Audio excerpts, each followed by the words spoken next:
So Donald Trump retweeted a tweet from intelligence account on Twitter that said Fordow is gone. So we've not actually had it in his own words, but it's been a retweet from him. But we know that according to a post on Truth Social, that the U.S. has conducted this long-awaited strike on Iran, and Donald Trump has effectively had his patience run out. He took to Truth Social to say, "We've completed our very successful attack on the three nuclear sites in Iran, including Fordow, Natanz, and Esfahani." I should say those two, the last two of those sites, had effectively been pretty much laid to waste anyway by Israeli missile strikes over the course of the last few days. But the one that we're really looking at is that Fordow site, the one that was buried inside the bunker.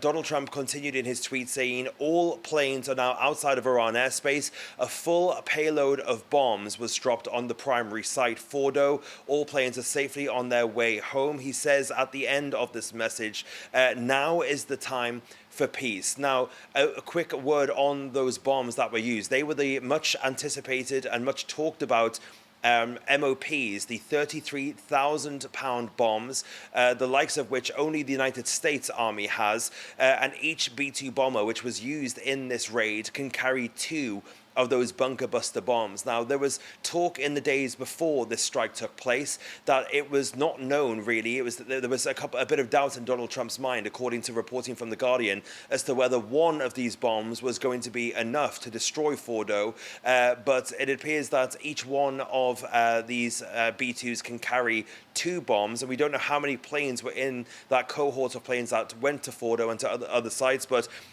by full payload, we can assume that at least two of those bombs were dropped on Fordow. And Donald Trump then retweeting a tweet that said, "Fordow is gone." Now, it should be said that the battle damage assessment will now be taking place. Will be probably hearing in the next couple of days on how exactly successful those strikes were, because if the US decides that this plant was not taken out enough, if it was just kind of not completely destroyed, there is a potential that the US might have to go back in for a restrike. But of course, that is all still up in the air at the moment. Right now, the intelligence community will be doing that battle damage assessment, taking it to the president, and will be letting him know how successful these strikes have been.